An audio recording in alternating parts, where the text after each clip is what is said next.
Hello, supporters of Stigma-Free Society. Welcome to our fundraiser event, Helping Stigma-Free Society during COVID-19.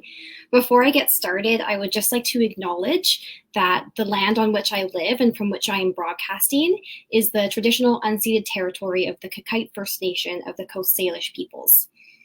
My name is Maddie Clarkson, and I am the Communications and Project Manager at Stigma-Free Society.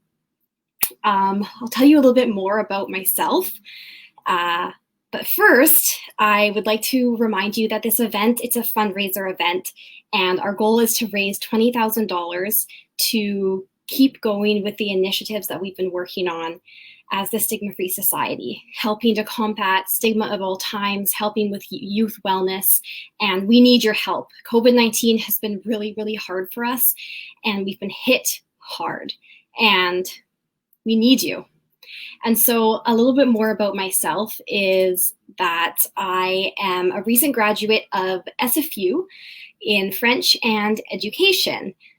My plan was to become a French immersion teacher. So where I am right now, working for the Stigma-Free Society, is not what all my friends and family would actually think that I'd be doing right now. But what happened, I was accepted into the program, but I changed my mind. I really wanted to pursue my passion of working in the mental health field. And so I took some time off to work. And I've been pursuing that passion through Stigma-Free Society. I have loved working for Stigma-Free. What I do is I run the social media. That's one of the big things. And so if you have been bombarded with social media over the last week leading up to this event, that's been me. Sorry, but not sorry. I also help organize events like this. I do website content, communicate with partners, fundraising initiatives, all that good stuff. And yeah, so that's just a bit more about myself. So my plan for this event, it's a big one for me. This is the first time I will be sharing my story publicly, my story about living with mental illness. I have a diagnosis of bipolar 1 disorder, and so I'm super excited to share that story. I also want to share with you another passion of mine, which is my blog. But also just how I've been coping during COVID-19 and things I have learned along the way, along my mental health journey. And so I'm going to start with my story.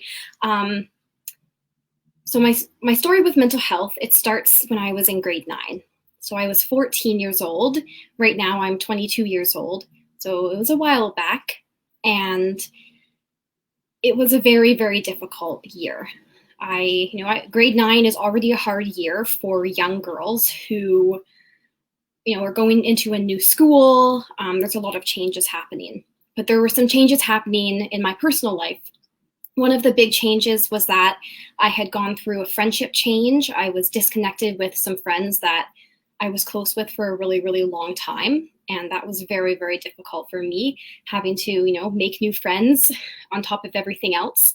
And there were also some family members of mine who were having some health issues, and this was, also very difficult. And so something was triggered inside of me.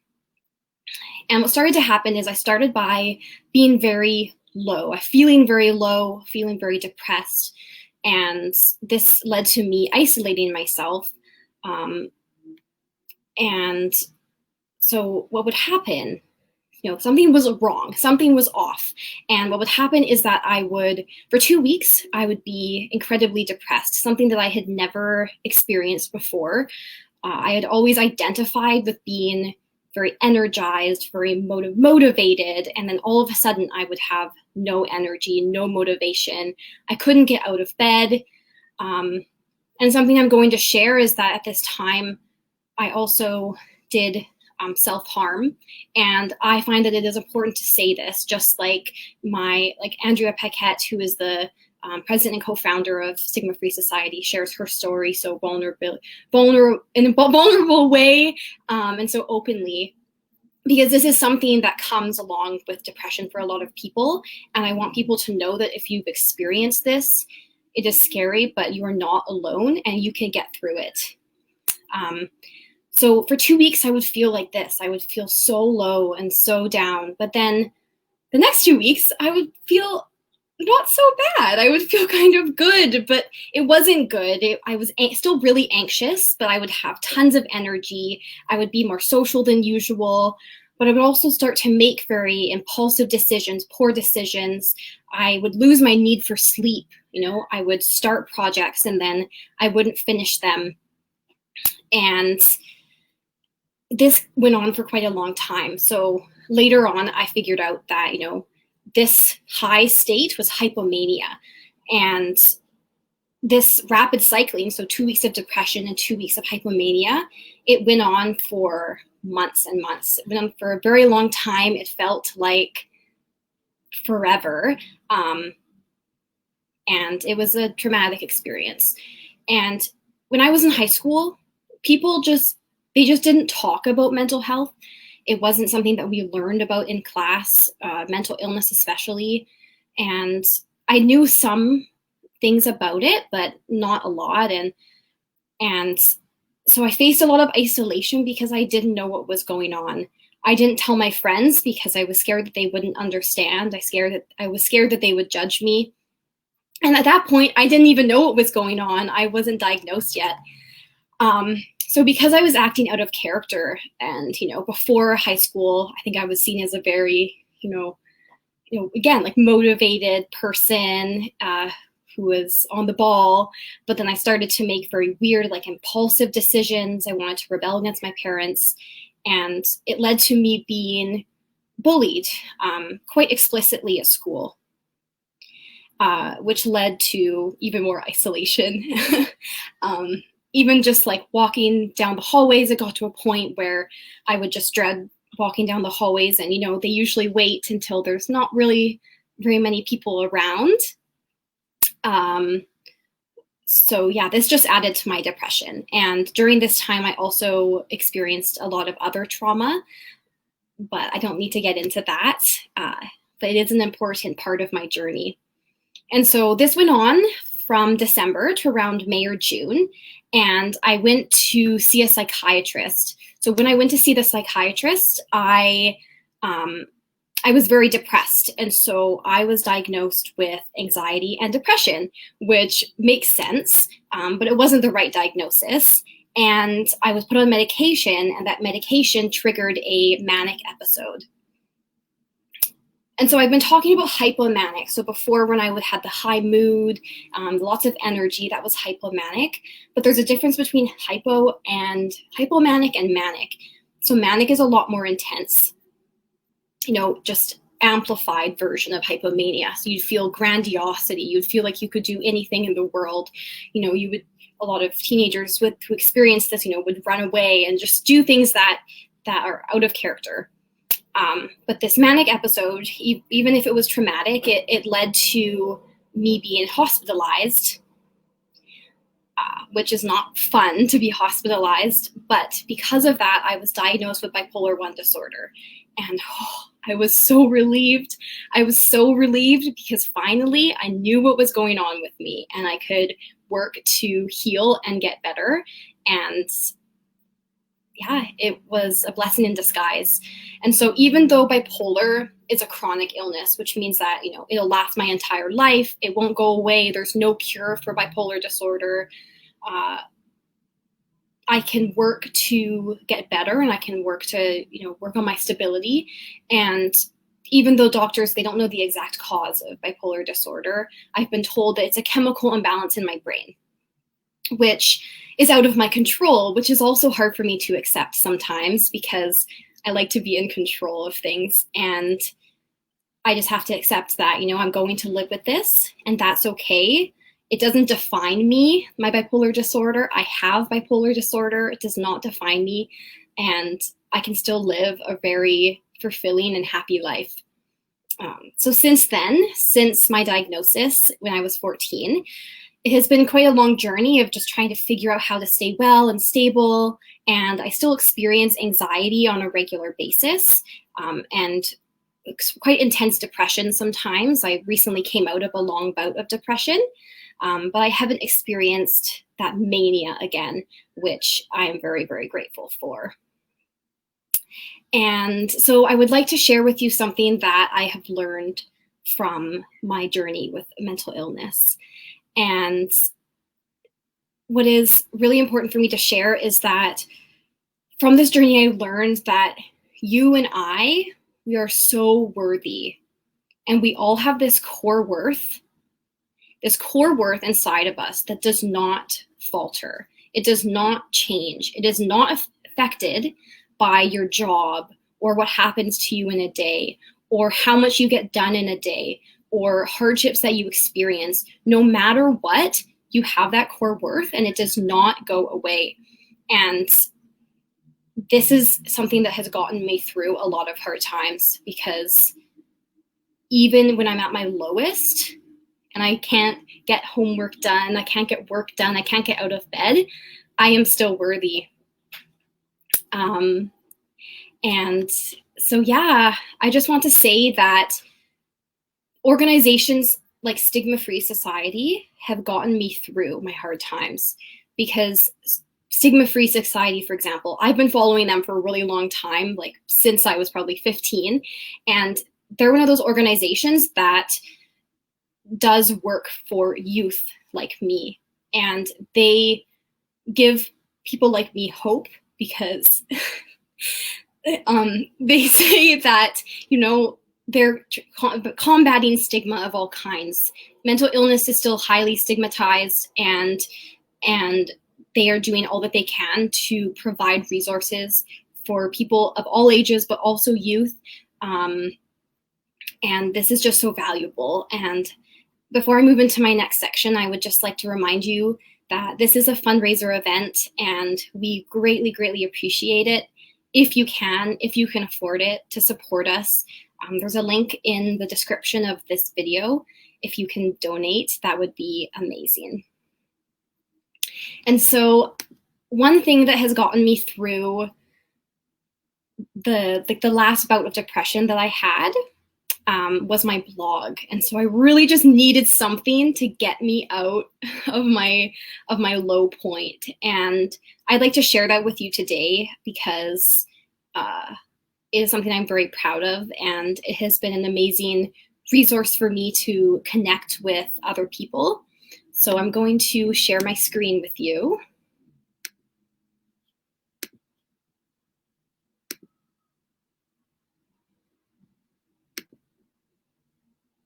So here is my blog. And it's Blossoming with Bipolar, blossomingwithbipolar.com. And I just write articles.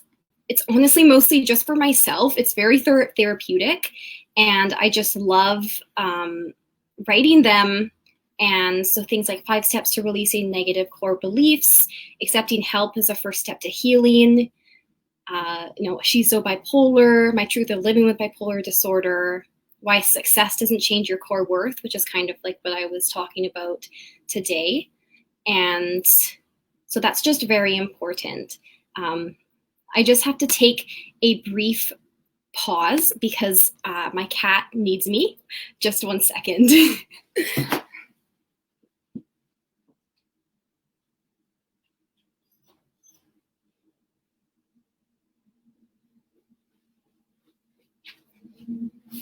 My apologies for that. All right, I have a brand new kitten and she just needed my help. Okay, so now I'd like to talk about COVID-19 and how I have been coping with COVID-19. So COVID has been difficult for all of us, and it was very tricky for me, being cooped up by myself all day, beginning in March, because in March I was still finishing up school and I was coming out of a long depression. And so it was very, very hard.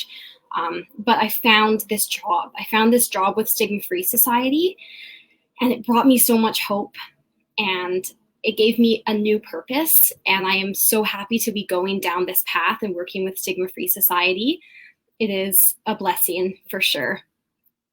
But things I have learned through COVID-19 is for sure to turn to my partner and my family for support. Something that I've struggled with in the past is like asking for help and asking for help is so, so important. And not just asking, but accepting, because a lot of people will come to us and they'll want to help us in our times of need.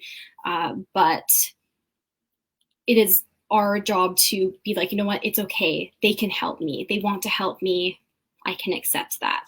And when you do that, it's so freeing because this weight gets lifted off of your shoulders. And so in this difficult time of a pandemic, we all need to accept help from each other. I also try to maintain a routine. And when I first started with Stigma-Free, I wasn't taking enough breaks because I was just so excited to be working. I would just stay inside. I would take breaks, but I would just stay inside. But I've been forcing myself to go out for walks on my breaks, and that's been helping a lot. I've also adopted a kitten.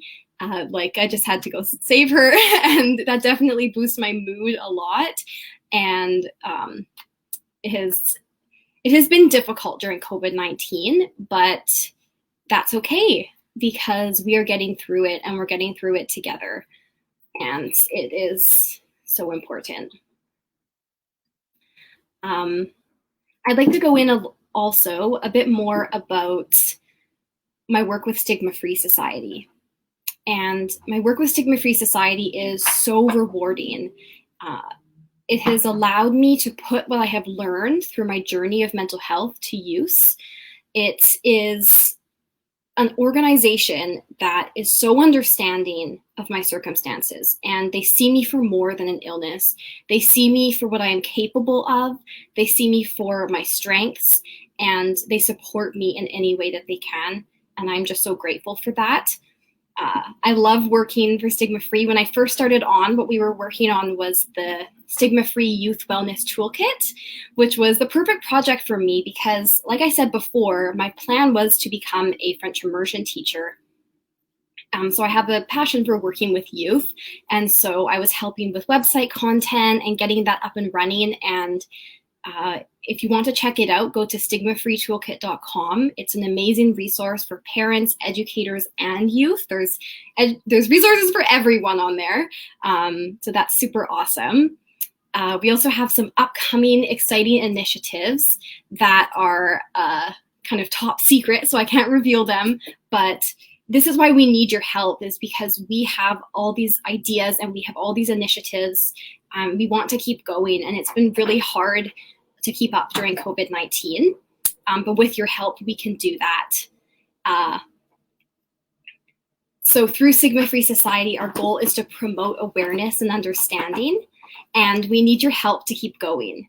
I have just learned so much from Stigma-Free Society already, and I'm so excited to learn more. So just a reminder again that I am doing this segment as part of a fundraiser event. So we need your help. And if you could donate anything, whatever you can afford, we would greatly appreciate it. There's a link for donations in the bio. Just one second, my kitten again.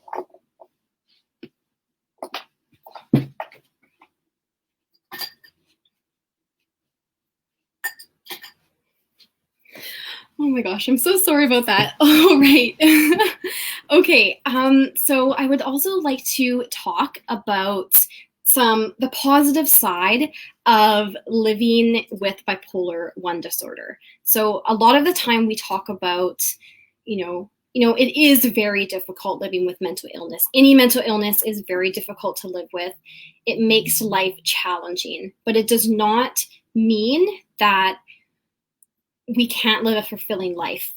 And so I just like to share some thoughts I have on what is positive about living with bipolar disorder, because especially since bipolar is a very stigmatized illness, it is not something that we talk about a lot, the positive effects. One second.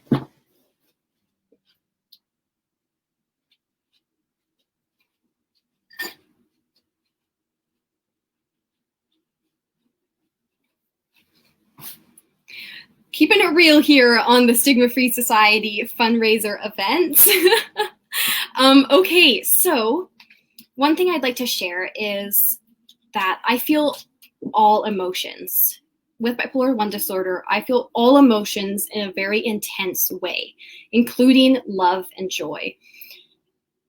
And so a lot of the time, what I focus on is that I feel emotions that are negative. But I don't like to think of emotions that are negative and positive. I think that emotions just show us and guide us, to what our body needs. And so I experience emotions like sadness in a very, very strong way. When I am sad, I am very, very, very sad. And this leads to depression. But at the same time, the positive side of that is that I also feel love so strong. And when I can give that love to other people, it is so amazing. And I can show that love through the work I do. It is so awesome because I feel like I have a lot of love that I can give. And when I feel joy, especially, when I've been in a time of deep depression and I feel joy coming out of that, it is just the most amazing feeling because I feel it so intensely. So just because I feel other emotions like sadness and depression so intensely, there's also a positive side to that. Something else that is very positive is that I can be grateful for every little success and sign of healing. So I'm very self-aware. I'm very aware of everything going on in my mind and my emotions. And this can be very positive because when I notice something different, like, hey, I didn't get anxious about that this time, that I can notice that and I can recognize that and I can appreciate that because I notice it so strongly.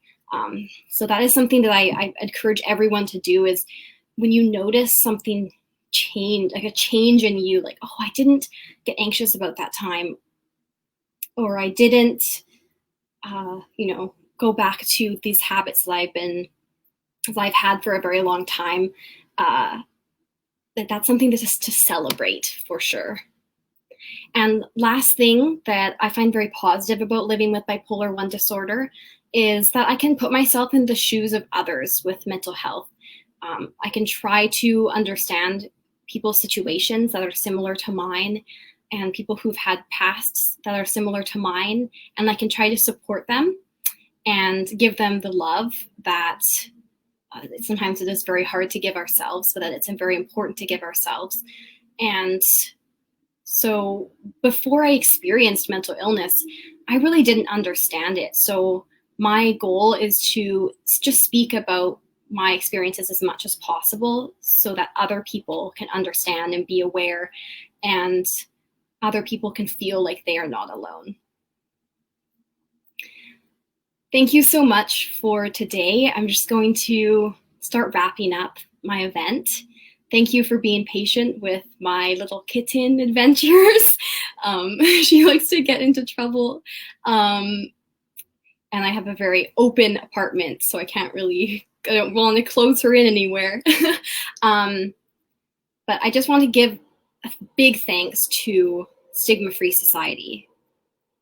I can't say how grateful I am to be part of this organization, and how grateful I am for this organization that has pulled me out of a really dark place and not only lifted me up and given me a chance to use my voice and to give back, but has just allowed me to bloom and to blossom and to grow. And I just want to say that organizations like this, we need them. These, even if they're small, like nonprofits, charities, we need these organizations to support young people and to support people with mental illness, because these are communities. They're not just charities, they're communities. And I just encourage you today that if you can, to donate to Stigma-Free Society. There's a link in the caption of this video, and we would really greatly appreciate it. I thank you again for listening to my story. and being supportive. And I just cannot wait for the rest of the event. We still have awesome segments to go. And thank you for all of your support. Have a wonderful day.